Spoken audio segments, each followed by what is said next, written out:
my office thrives on stress, and at times we have to drop back and control it.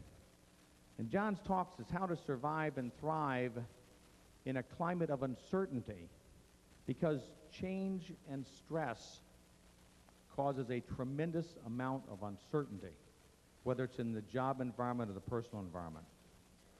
John works with organizations who want to develop their business savvy and with managers who want to become better leaders, because in this world of change, if we're not a leader, what are we? We're a follower. And the followers never lead. Ladies and gentlemen, internationally recognized authority on leadership, team building, customer service, and employee motivation, a warm Meetings Quest welcome for John Evans. All right.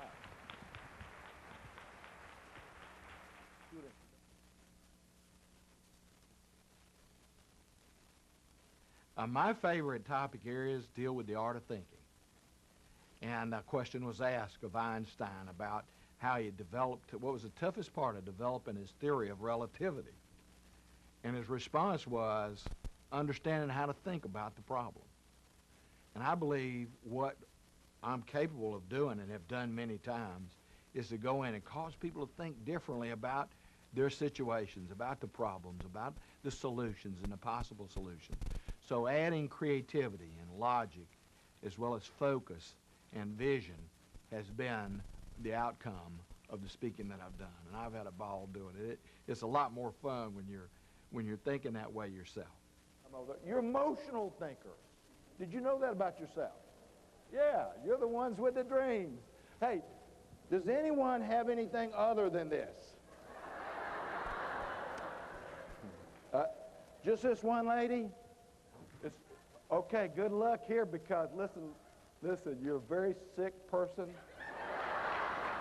And I'm going to be available immediately following the meeting to help you out. Thank goodness I'm here. Well, I believe that the key to the speaker is to turn lights on, make people aware of what these possibilities are in doing more open-minded thinking and being willing to be more involved, not being a passenger, but being a crew member, making sure that they do their part to contribute and that they do their part to do what they're capable of, so they become more fulfilled. I believe their self-esteem can greatly be enhanced and influenced if they get more submerged and involved in their work and a better understanding of how to carry those things out they have to do on a day-to-day basis. See, this is a symbiotic relationship. People here networking have that chance to help each other. We can compete and cooperate simultaneously. We all want to do well. We don't necessarily have to do well at someone else's disadvantage. So it's getting the right mindset about it. Well, most of my talks evolved from the writing that I've been doing and the studying and research. And in the last 7 years, I've been in the process of writing a book that we finally put the wraps on. It's in publication now, and the title is Embrace the Tiger. It's how to survive and thrive in climates of uncertainty. And I don't believe there's anyone around who wouldn't agree that there are many things that we're not sure of. But I have learned that there are formulas and principles and universal laws that are in effect, and that through identifying those for myself and writing down the prescriptions for them and thinking of ways to convey that information in a presentation has given me the power that I need to work well with audiences. He was the senior ranking military officer in Tehran when the Iranians took over our embassy. He was suspected of being CIA connected and put into solitary confinement and interrogated to a point of torture. 153 days in solitary confinement. He said he realized he was losing it emotionally, and pretty soon the rest of his life would begin to deteriorate. That if he didn't do something about his circumstances immediately, he was not going to emerge from this able to maybe even function properly.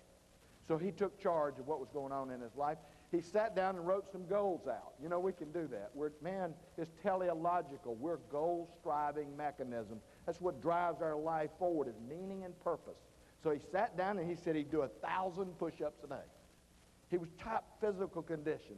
His wife, Anita, I talked to her, and in 1993, he had a heart attack. 3 years after our meeting, he had a heart attack. The doctors said the only reason he survived was he's in such incredible physical condition.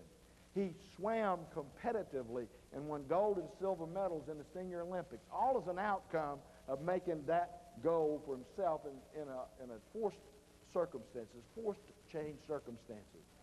Make a point about this. Being able to adapt to those forced conditions and do things, the right things. He became aware of what the right things are, and that's what I wanted to share with you. Flexibility, a willingness to change before you have to, so that you're changing where it's not being done to you, but by you, is critical in our lives. One of the things that John created today was almost a family atmosphere, because we have people, and we have what's called buyers and sellers. We have nationally known meeting and convention planners, and they're meeting with hotels and convention bureaus from around the country. And what he did today is John got these people to think together as one unit and to share something. And once that started, it created a bond. And down on our exhibit floor right now, when you go down there, you can see the results of John's talk, because everybody is upbeat and everybody's doing business, and it's because of what he created here today in that networking atmosphere.